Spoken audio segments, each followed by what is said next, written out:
what are some of the Tantric and Daoist techniques that you use with a client? And I'm sure this is very individualistic, but for those of us that don't... You're listening to In Your Pants with Dr. Susie G, the physiotherapist for your privates, helping you get in the know down below. Hey guys, it's Dr. Susie G here, and welcome to another In Your Pants podcast. Thank you so much for listening. I'm so glad you're here. On today's show, I chat with Tantra coach and registered nurse, Dominique DeVita. And we chat about a lot of things associated with pleasure.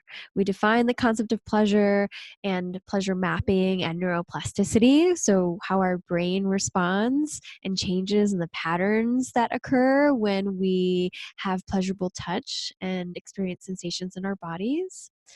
And we talk about how self-love and compassion helps you to become a better lover. We talk about the concept of having an orgasm and ejaculation, how those two are not the same. Why the size of your penis doesn't matter, but your sexual energy does. We talk about how being present and aware in the moment can enhance your intimacy, both in and out of the bedroom. We chat about vulnerability, both in and out of the bedroom, and how that is actually where all the magic happens. We talk about toxic masculinity, that concept around that, and the pressure that society places on men, and how this can cause distress and difficulty with sexual function and intimacy. We also brush on the controversial topic of porn. And we even have a little show and tell at the end, talking about various toys that can help with experiencing various kinds of sensations in your body. So without further ado, I'd like to introduce our guest, DeVita. Hi, DeVita. Thank you so much for being on the show today.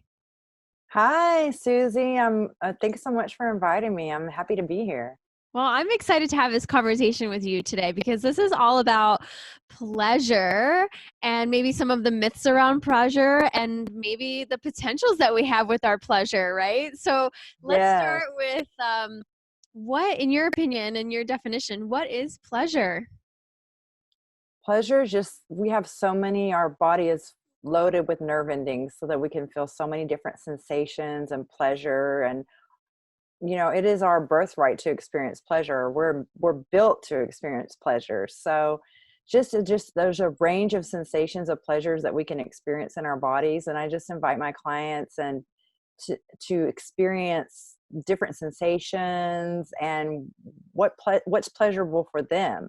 And we even do things like pleasure mapping, because sometimes you don't even notice or discover things in your body like sensation play, if something has a light touch, more to the firm touch, and different parts of our bodies that we don't even explore. So I just invite people to find out for themselves what pleasure is for them and to drop any shame or expectation about it and just be present in that moment, and using things like breath and breathing techniques to really drop into their bodies and just discover what amazing beings we are and their full pleasure potential.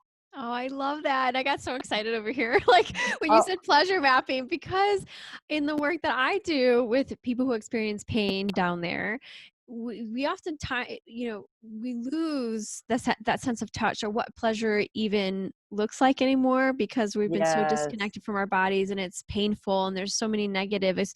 You mentioned shame as one of them, but the sensation of having pain and unpleasant experience physically and then emotionally, like they're just, they're intertwined, and I love the concept of pleasure map because I use that as well of, well, let's find out what actually feels good, or at least less worse from that point of view.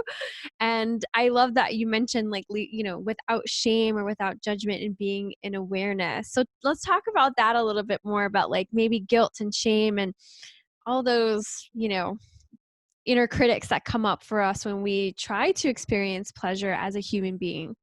Yes. We all do have our own inner critic.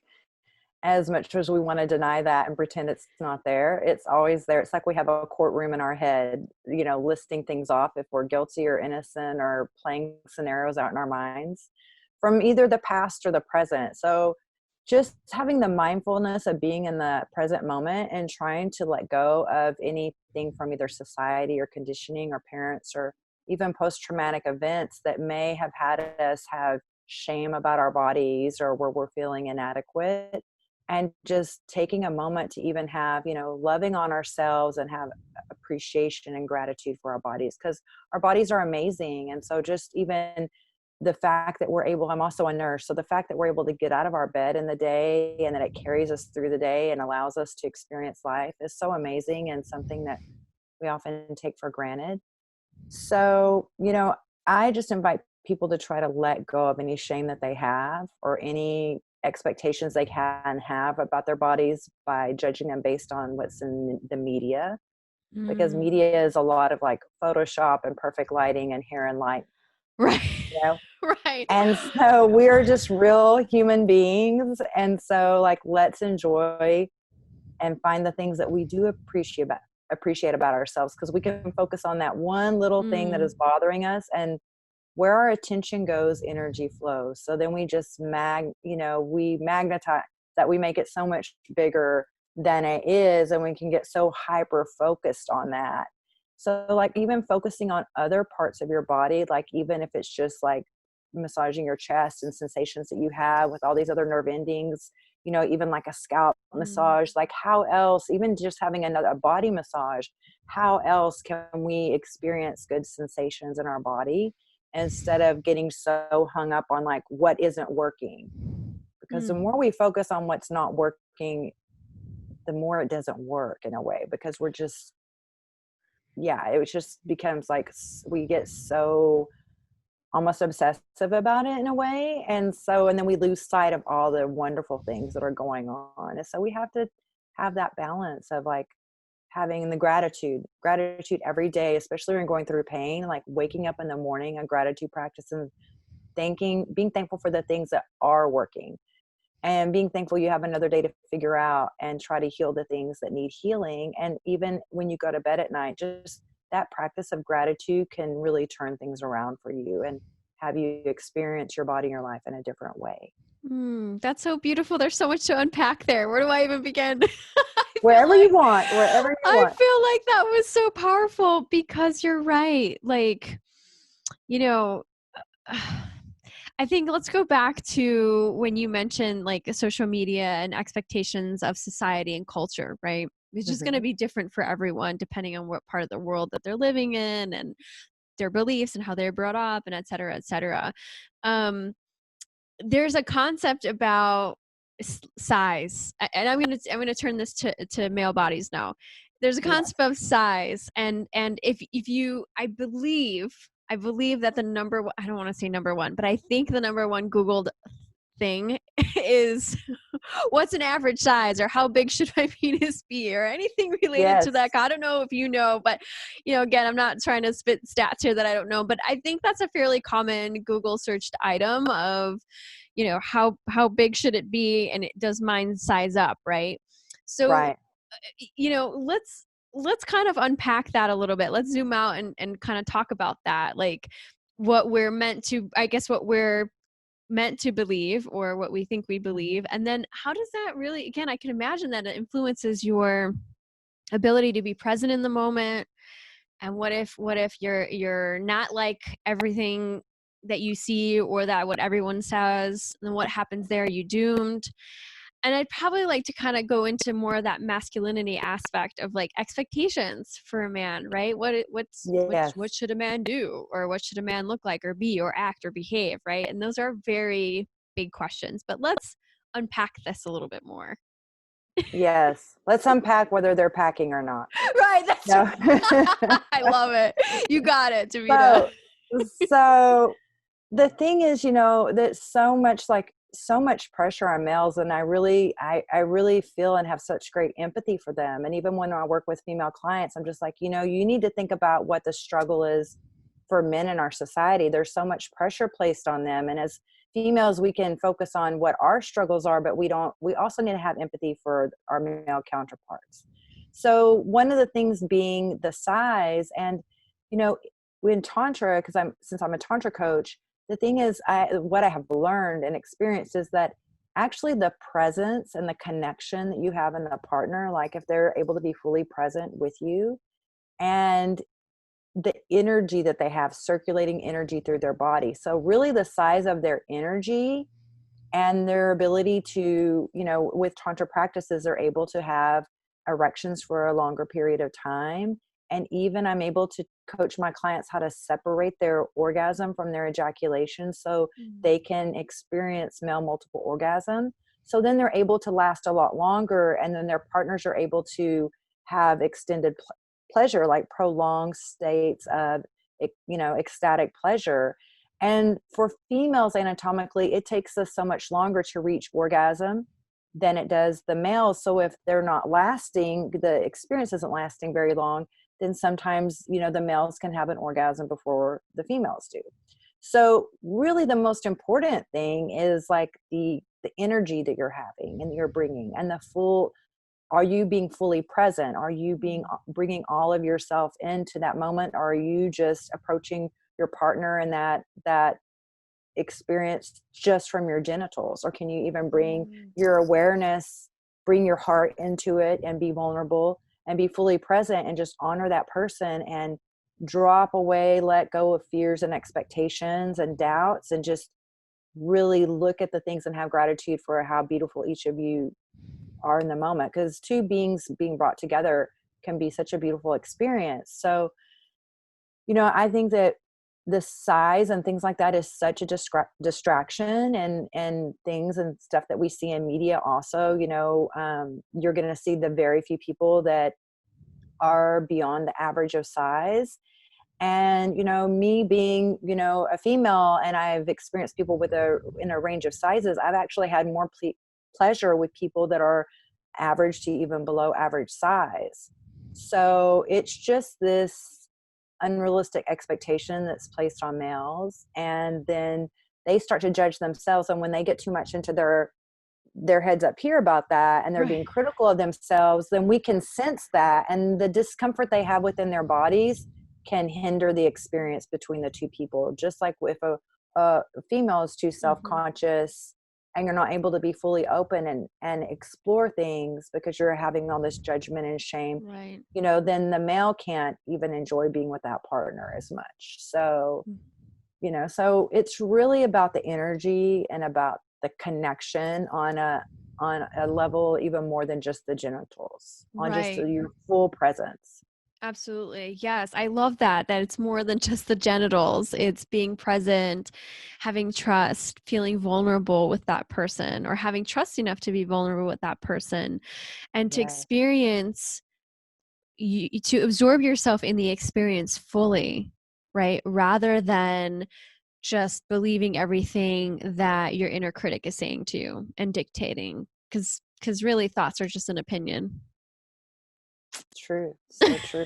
So, we have to just, love ourselves a lot. Like a lot of things go into being a good lover, and being the best lover is being a great self-lover, because when you know how to love yourself fully, then you're going to be able to connect with other people in a better way. And you're going to be able to enter the situation from a place of not having as much shame, or letting that inner critic kind of have a rest, and not allow the inner critic to join you in the bedroom or wherever it may be.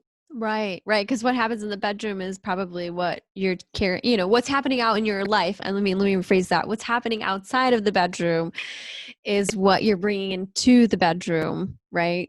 Yes. It's your whole life and your presence in life and your relationships otherwise that is kind of being expressed. So I want to chat more with you, Javita, about your experience with men and some of the social cultural barriers, I guess, the stigmas around masculinity, and really, I guess the hookups or the things that trip men up because of some of these social concepts that we're living in. And I want to just expand on something that you also just said, is that even with coaching my clients in Tantra, what I let them know is that when they get things better in the bedroom and they have that level of self-mastery, it actually extends outside of the bedroom as well. So, you're just going to have a better life, and your relationships outside of your romantic partners are going to be enriched. True. But yes, it's just, there's so much like toxic masculinity and so many, things with a society to pressure men and, expect men to not be able to have emotions. I mean, they're humans and they should be allowed to have a human experience, at which, you know, includes being able to express emotions or to have sadness or to be able to cry. And so for them to always have to hold up this tough exterior and this kind of armor that they do, then that actually hinders them when they want to experience intimacy with someone, because they don't know how to kind of drop that armor and to let down on this, you know, let go of this illusion or this mask that they've been wearing, that they felt pressure by society to wear, so that they live up to this expectation of this hyper masculinity. And males we are all a combination. We all have, regardless of gender, we have a combination of both masculine and feminine energies. And so a lot of males, they get really, because of society and stigmas and things that are placed on that, and shame of, like, you know, you need to man up, or you're, you know, if you're being too soft, or just whatever, those things that can be even said through childhood or whatever, that are carried over. They really repress their feminine energy. But in truth, males have both the XY chromosomes. So they're more of a balance of the masculine and feminine than even a female. So because they have both of these chromosomes. So what we see a lot of times is that they end up wanting to be either like be athletes and be in sports, or either a big sports fan to be very masculine, or they join the military or whatever. And so they're always trying to prove their manhood. And, you know, it's really such a challenge. And so I just embrace and to realize, you know, there are feminine qualities about you that are very beautiful. You know, that feminine energy is something to be embraced. And there are gifts within that too, that they need to unpack and not always like push away and resist. So when you see a male that can be comfortable in his feminine energy, and, you know, it's actually very attractive. And, you know, our ability to be vulnerable is actually a superpower and a strength. And it's often seen as weakness, but it's time to be seen for what it is, because it's really strength. Because the weakness is when we keep pretending and wearing masks and keep trying to fool ourselves and others, and we're not living in our own authenticity and our truth. That's beautiful. Oh, vulnerability is a strength. Oh, that's where the magic happens. Yes, I love it. It is. Oh my It gosh. definitely is. How do you help your clients get to that point of embracing vulnerability and that non-masculine side or the feminine side? Yeah. I think the best thing is just to, you know, give them the space to actually explore that, and to talk with them and let them know that they can drop the shame about that. And there's actually also a good book that I recommend to some of my clients by Lewis Howes called The Mask of Masculinity, which I think is really great. And then I just teach them different things with self-love techniques and breathwork techniques, and just getting them more in touch with their bodies, and then to explore their bodies and not to have any shame about it. And just to understand, like, the feminine aspects, like as females, when we are in our masculine energy, that's the energy of like getting shit done, excuse my language, getting things done. You're totally fine on this show. Okay, all right, good, just checking. So of getting things done and being very direct. And a lot of times females do this too. Like, we're very much into our masculine because we want to be taken seriously. It makes us feel safer. We want to be taken seriously in the workplace or with our careers. So we get very much into our masculine. And even I have female clients that are having challenges dropping into their feminine. So it's just realizing that, you know, actually that feminine energy is what our masculine male counterparts actually crave, because there's so much masculinity and that energy in the world. So while masculine energy is great for getting things done and certain things and having a certain drive for things, there's also a lot of beauty in the feminine energy and the softness there, and the vulnerability also that is present with that is really much needed. And so I just try to explain how to balance both of these things, and self-love, breath work, and just dropping shame are the first steps where I help them to start to overcome this and embrace all aspects of who they are. Right. All parts are welcome, right? All Yes. parts are welcome. And it sounds like you're really facilitating that process, or at least holding a space. Like you're saying, I'm holding space for them and creating the space for vulnerability to occur, validation, et cetera, et cetera. I want to kind of talk or have you kind of explain what are some of the Tantric and Taoist techniques that you use with a client. And I'm sure this is very individualistic, but for those of us that don't really know kind of what goes into a session or what this means, could you explain like what techniques would look like or? Yes, I would love to. These are ancient techniques from like thousands of years ago. And even the royalty in certain societies, like the emperors, would use these techniques, and they would keep this knowledge hidden away from the common people because this is how they would step fully into their power, right? Mm. So a lot of times, because once we're really in touch with ourselves and we understand our inner world, we can impact our outer worlds in a bigger and better way. So one of the techniques that is really great is just breath work and breathing practices and helping to move and circulate the energy through our bodies, because our sexual energy is our most creative energy. And because we were created from sexual energy, but there's so much shame around our sexual energy, but we're created from that. So how could there be shame in that? There's no shame in us. We're amazing beings, right? And so when you learn how to tap in and harness and focus that sexual energy, it's very empowering, and just feeling that move through our bodies, because a lot of times we have either blocks to it, or we have repressed things or had shame, and so we let that energy be stagnant. And even you can let that energy collect a lot in your lower chakras, which are related to where your pelvic region is. So Mm-hmm. you can kind of block and kind of lock things down there, and the energy's not flowing. Or if you're not even open to experiencing pleasure, and you may not want to be experiencing pleasure in a typical way if you're having a lot of pelvic pain, which is understandable, but then it's just this continued cycle because you're not allowing that energy to move through your body. So I just talk to them and guide them on breathwork techniques to help to move that energy through their bodies, through all their chakras, and fully circulate through their system. And that's very regenerative, restorative. It's really healthy for our bodies. And there's just doing other techniques, which it might be contraindicated with what you're doing with a PT, but a lot of it is the PC muscles and strengthening the pelvic floor, which I know that you do some of that, but I don't know in which cases what your recommendations Sure. are. Mm-hmm. But doing, PC muscle squeezes, and strengthening the pelvic floor, because a lot of us can get weakness there over time. And also knowing that when you strengthen those muscles, it's also important to fully relax them too. So we're not too Yes. uptight, because we know the people that are always clenched and They're uptight, right? anal. You've got to relax that, equally, relax. And that's where the breath work actually helps too. Right. And then doing meditation practices and starting to have a meditation practice so that you can be more in tune with your body and with your breath. And just, we get so disconnected. We're so like living Mm-hmm. in this space up here that we disconnect ourselves from our bodies.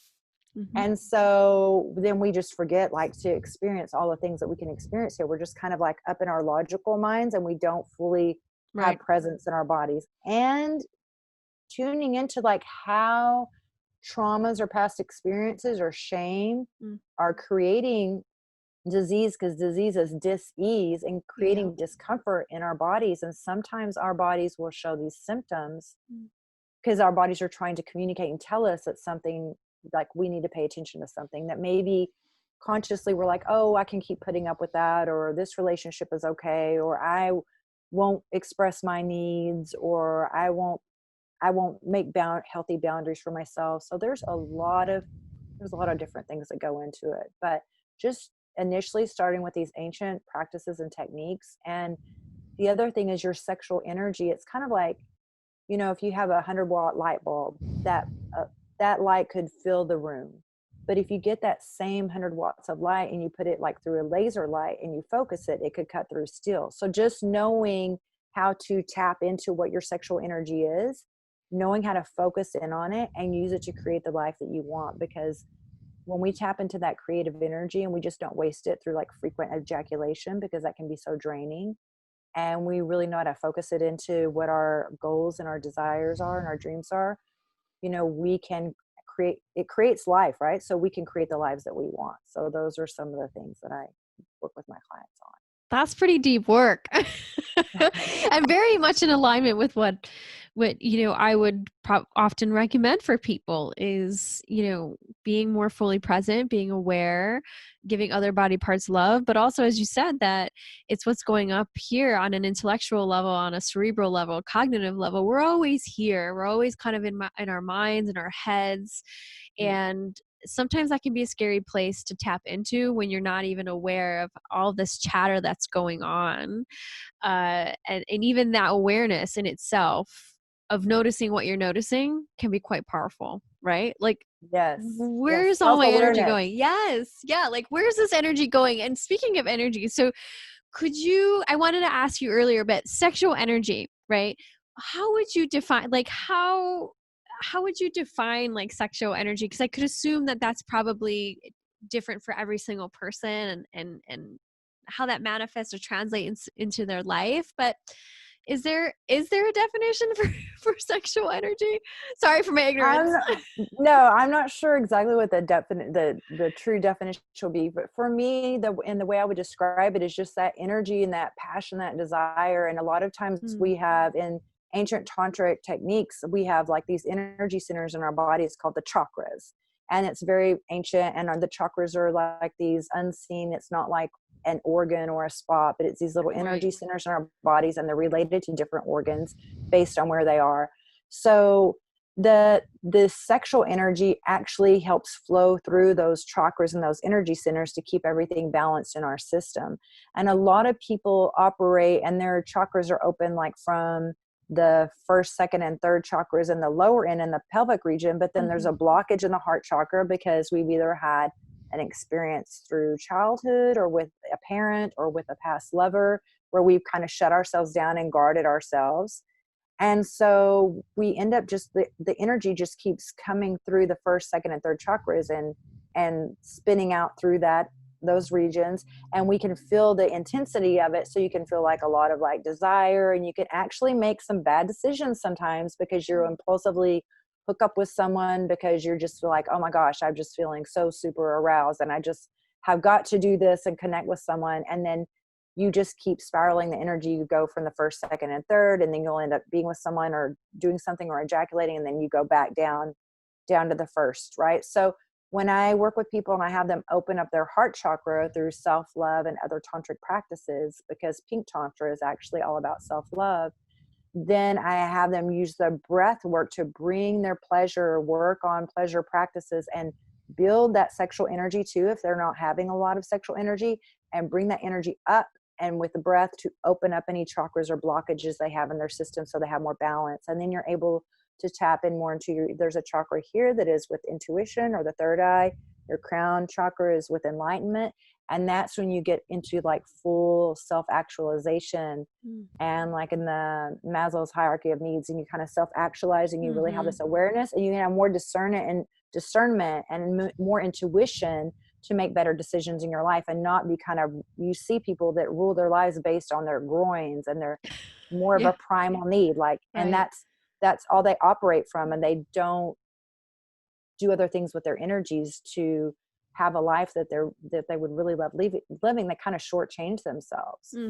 Right. And this this is a controversial topic, and I know we were talking about this off air, is pornography, because it kind of reminds me of what we were talking about, right? Like where's our energy? What are we, how is what we're doing serving us in our life, right? And I'd like to open up that conversation. I mean, we're not bashing porn or anything here. I just want to definitely not put that out there. It's a modality, is a tool, and I kind of just want to have a conversation around it. Like, in your experience, Davida, what's your opinion on porn and how it impacts your clients? Yes, I've always been very open about porn. And in the past, when I had a relationship with someone, they watched porn, it just wouldn't even faze me. I'll be like, okay, what, no judgment about it. But just having awareness, as I've worked with some clients, they go to porn and they've become addicted to it because they use it so frequently, and it ends up becoming, instead of a tool that could help with arousal or something, and that they something that could do on an occasion, they get to where it becomes addiction. So everything is about how you use something and what your intention is with it.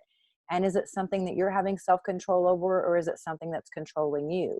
And Good so question. so if you're having, anything in life, whether it's just you occasionally have a glass of wine, or then you're Right. having to have a glass of wine, you know what I mean? Right. Throughout the day, you're drinking daily. And I know a glass of wine is probably not the best example, because there's health benefits to having a glass of wine daily, right? It's But anything. I hear you, Davita. anything Your that you have like an phone, addiction, anything, the phone, work. sweet, sugar. I mean, there's a lot of things that we can be addicted to, right? Absolutely.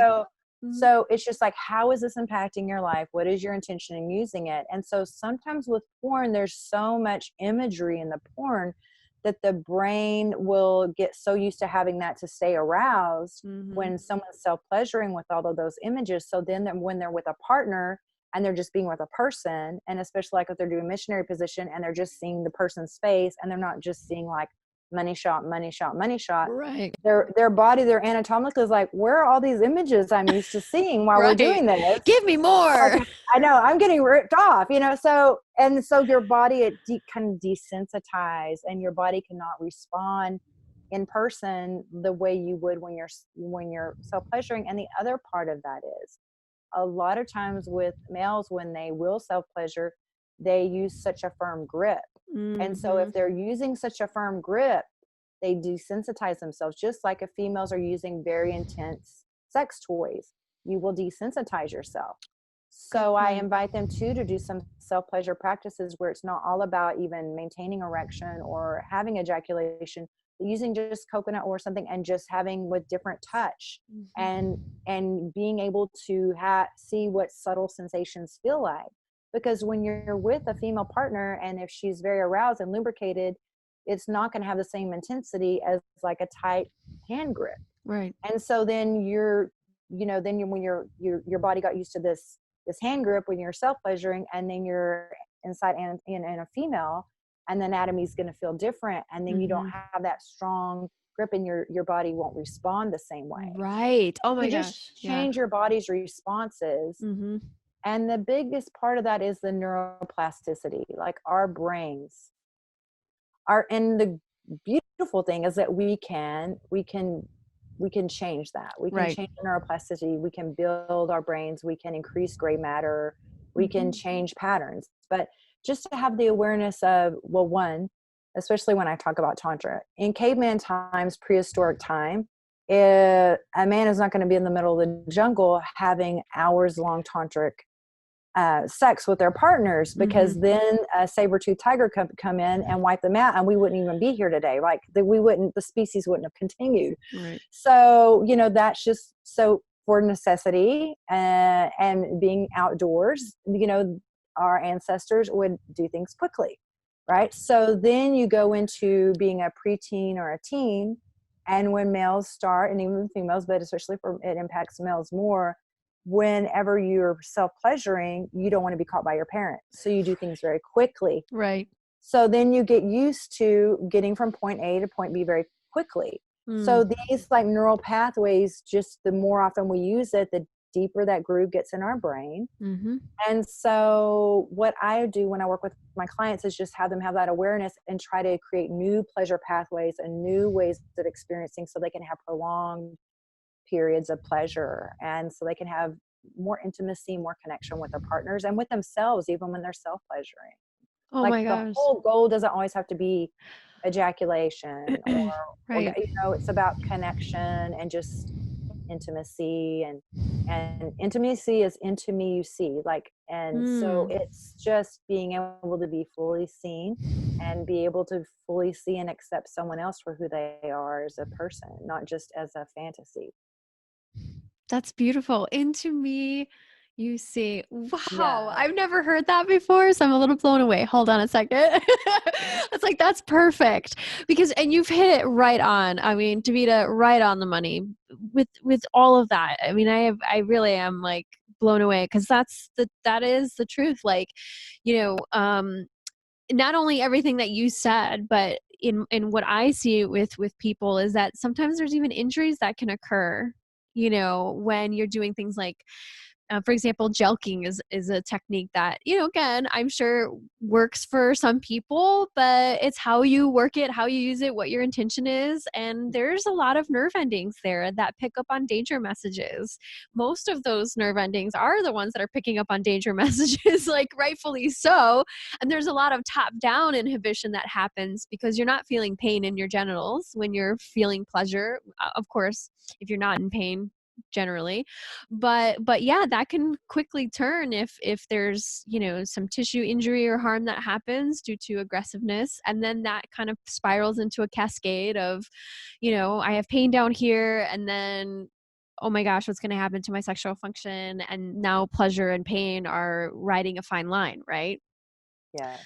I just think that's so important. That's so important of saying like, hey, let's embrace this. Let's kind of get different sensory touch. I love that you brought that into like use different maybe lubricants and get different stimulate sensory nerve endings in different ways that are slower, that your nervous system can digest slower, like we don't have to always be rushing, but it's unfortunate because I feel like that's most of the education that goes on out there. I don't think our youth, in my opinion, I don't think our youth is getting any solid sexual health education or counseling at all, and what they're learning is what they're picking up from either what they're seeing in their household or what's happening out in social media and movies and TVs and et cetera, which isn't, like we already touched upon, real life.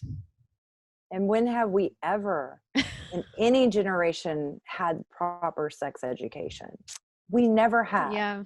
Sex education has either been about having shame or abstinence or don't do anything until you get married, or it's about prevention of disease or prevention of pregnancy. No one ever sits and talks with us and tells us how much immense pleasure we can feel in our bodies and how beautiful that is. And even some of the things in porn, and I'm not against porn, but they sometimes mislead people. They don't show males how amazing they can be and how they can actually achieve multiple male orgasm, that they can experience immense pleasure within their bodies, and that they can, there's so much even sexual healing that females can have when males know how to do these techniques, but it's not available to either of us if we're doing things like what we're seeing in media.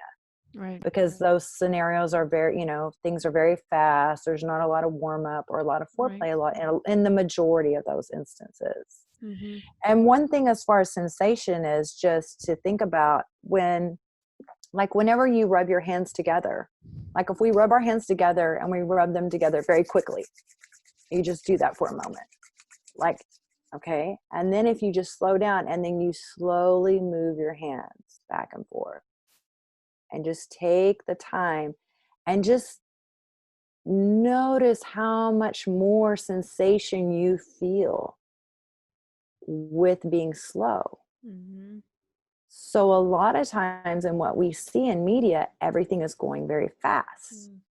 So a lot of males think to have more of an impact on their female partner, it's like being very fast and, very, very, very fast. So Tantra is about like having slower sex and having just going in slower. Your partner will be able to feel so much more sensation when you're able to also, because you've gotten yourself used to being able to respond to slower sensations as well.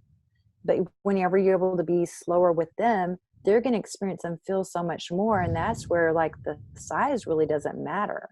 It's the sensations and the exquisite pleasure that you're able to feel in your body. And the more you know about all those pleasure and how you feel in your body, the more you're able to understand someone else's body, and even, have the conversation and talk with them about how does this feel good for you, and pleasure map with your partner. There's just so many things that we don't explore because we're not taught. Right. And it's no shame to anyone. Of course, we're going to look at porn.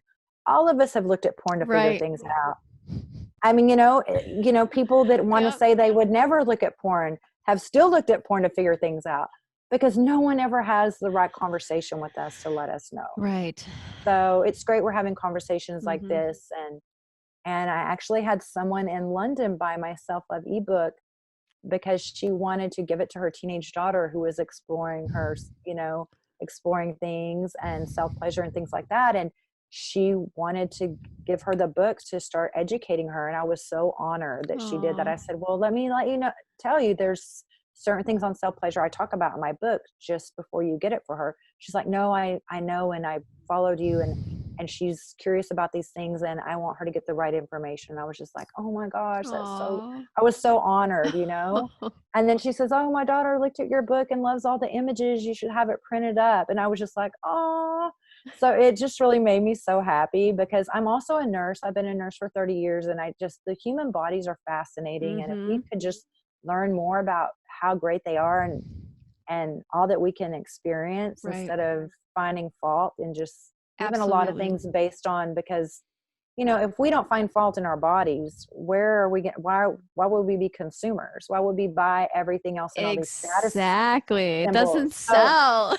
yes, when you're satisfied with yourself, you make a very bad consumer, because all of a sudden you're like so content. You just realize, I have this whole universe inside me to explore all these things. Like, what do I even need those other things for?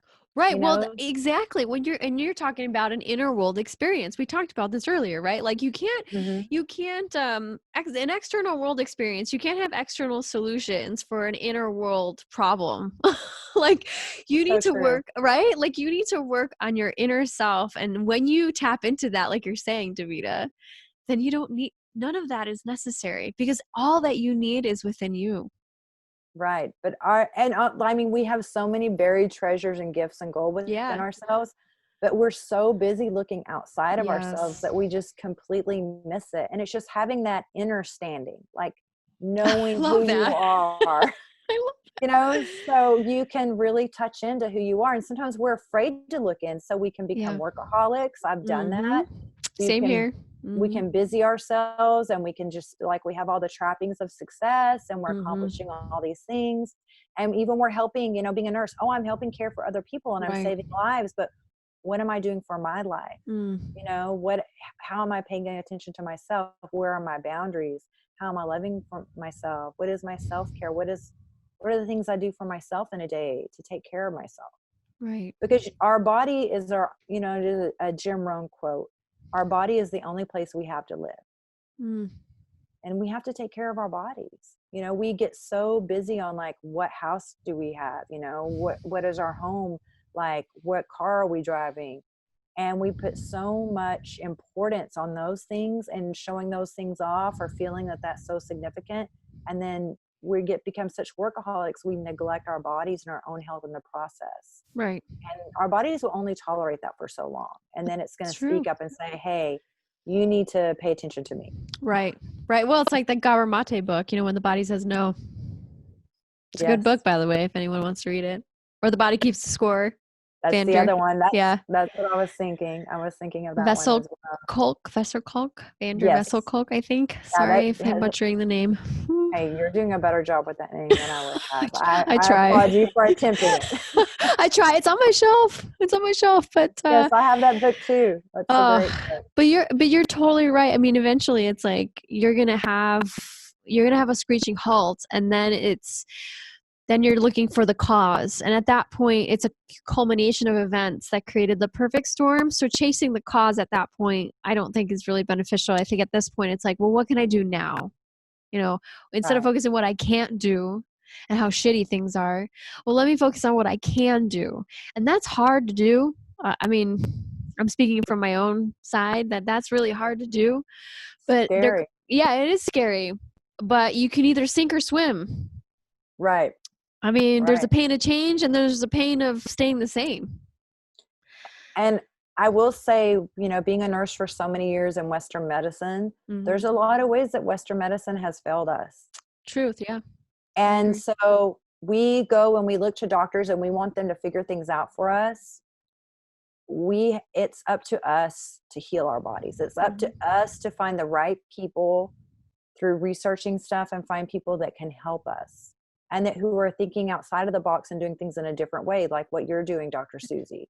And it's offering people different options and different ways of healing their bodies, because when you go to traditional medicine or a doctor's appointment, they're not going to talk about these things. Like I have clients that have had erectile dysfunction, and it helped them when they stopped consuming porn as much. And porn can be great as a tool, but whenever you're not having the awareness of how it's impacting your body, just having that self-awareness and knowing, how is this impacting my body? How is this impacting my intimacy?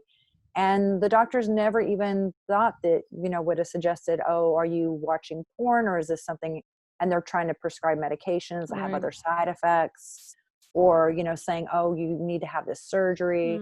So you really just need to look like your nutrition. There's so many things that impact our bodies. Exercise, sleep, and even relationships. Sometimes I feel like guys think like my penis should work whenever.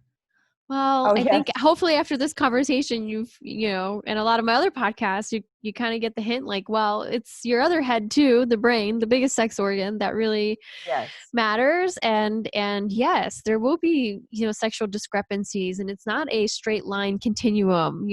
Circumstances change. You're constantly evolving as a human being. Your experiences are shaping the next experiences and the next experiences. And how do we handle it when we do have a struggle, or when we are having, performance anxiety, or, not standing to attention when we want to, what do we do in those moments? Right. And Davida, if you have any comments on that, I think that's, I actually there's a really great company in London that has an amazing toy for males. It's the first vibrator. Have you heard of them? The octopus? The hot octopus, yes. Yeah. Have you had any? I have it in my office. Yeah, that's a great toy. And Manta. Have you heard of Manta Fun Factory from Germany? No, you've got to share that with me. Oh my gosh. All right. Hold on a second. I need to bust out the toy box. Give me a second, y'all. Yes. I was saying the hot octopus is initially a toy to help with people that are paraplegic, are not able to have orgasms. Yeah. And so that's what she has in her hand. And so I'll let you explain it. You have it there, so you go right ahead. Yeah. Well, it's got this little pulsating sensor here in the middle. So you would, insert the penis into here, and you can also use it as a stroking tool. So at the same time, you've got different pulsations, different frequencies and intensities that you can control on the side here. And then you can also just kind of stroke the penis. So you have different, again, vibrations. You're working with the sensory nerves in different ways, right? Yes. So yeah, vibrator. That's this little gadget, and you also have the Manta. And on the vibrator, there's actually, if you get the one that's a duo, one side actually has vibrating sensation for the female. On this side, on the undersurface? Yes. Yes. And so even the good thing about that toy is you can even begin to use it with a soft on. So you can actually be using it with a soft on, and it can have the vibrating pleasure for your female partner. And then it takes that pressure off of you about, oh, am I standing at full attention? Or, oh, like if it's doesn't last as long as I'm hoping for it to, then your partner's able to continue to feel pleasure with you, as by using the toy with you. So it's really such a great toy. I love it. It's fun. Yeah, this is the solo, but yeah, the duo, they do have the duo, and I think that's fun. And again, it's like, having the courage to explore with curiosity, to feel, to be able to experience different sensations as a sensory organism, a sensory being, without the expectation to perform, I think is spot on. Yeah, it's wonderful, because that's one thing, females, we don't have to worry about that performance. Like I could be 90 years old and just squirt some lube, and I could fake it till I make it. You know what I'm saying? Like I don't have that pressure. So I just applaud men, and I have such compassion for them. Yeah. Because that is just something that I don't have to worry about. And I can only imagine how you would overthink that, and how that could really kind of literally trip you up. So one time, once bitten, twice shy, as they say, right? But this is another toy I'd like to shine a spotlight. This is the Manta. And again, it's handheld, different vibrations, intensities. You can actually, again, you'll put the penis in the middle, and then it's just a stroking vibrator. So it's a tool. And again, the whole thing vibrates, and it has a very powerful motor. So you can adjust the settings 6 up or 6 down, and then also play with this with your partner. That's So awesome. yeah, I just think there's just so many toys out there. And again, there's no one toy for everyone. I think trying out these things and seeing what your preference is. Like, you have sensors that have your own preferences. And the best example is, have you ever gone shopping for a mattress with somebody or some piece of furniture, like a couch? You guys are like not on the same, you might like it firmer. The other person might like it softer. Like, you have your own sensors and they have their own preferences. And we just need to be okay with that and, Yeah, explore. no judgment. No Just judgment. explore and just see what feels good for you. Right, exactly. Oh my gosh, this is so fun. I didn't know I was going to do show and tell today, but I'm always I excited love it. to bust love out it. some toys. You know what I mean? That's awesome. That's awesome. I love it. I love it. That's great. Well, Davida, this has been such a wonderful conversation. I'm so glad that we are having these conversations so that Yes. other people can start to expand their lives and make life bigger versus just, like you said, just, it's all about the genitals and that's it. Because you're right. It just doesn't, the buck doesn't stop there. So Right. We're full body beings, and so we should just, bring all aspects of ourselves fully present. And you can tell when your partner is on, like sometimes a partner, it can feel almost like they're just masturbating in your body because they're so disconnected. And sometimes it could be that they're really worrying or they're thinking about their performance or whatever, but they're not fully present there with you. So having the presence and being fully there and not putting so much pressure on just one body part. And like, you have a lot of amazing things. You can do a lot of amazing things with your hands, yes, with your tongue, with kisses. Like, there's a lot to enjoy and explore with a partner. So like, that's take right. the pressure off and just enjoy yourself and and just know how amazing that you are, and don't fall for what society says you have to be and put all this Right. BS on you that, you don't cry, do this, you have to be so responsible, you Right. can never be afraid. Like, we need to stop putting that expectation on the males in our lives and let them just be humans and have a human experience. Exactly. I love it. Oh, what a great way to end on a wonderful note. So, Davida, how can our listeners reach out to you, connect with you, follow you? Oh, wonderful. I'd love that. So my website is yestantra.com. And if they have Instagram or Facebook, I have pages that is just at Yes Tantra. I tend to do more of my posts on Instagram. And then I have a YouTube as well that's Yes Tantra, where I share videos there as well. Oh, that's awesome. Well, thank you so much again for taking the time to be on the show and for having this conversation with me. And to all our listeners out there and viewers, thank you so much for being here. And as always, in loving wellness for your pelvis, this is Dr. Susie G signing off until next time. Thanks for listening to today's episode. Be sure to head on over to drsuzieg.com where you can get more information, show notes, and related articles on today's topic. Also, if you like what you're hearing, head on over to iTunes, subscribe to the podcast, and leave us a rating and review. We'd love to hear feedback. Thanks again.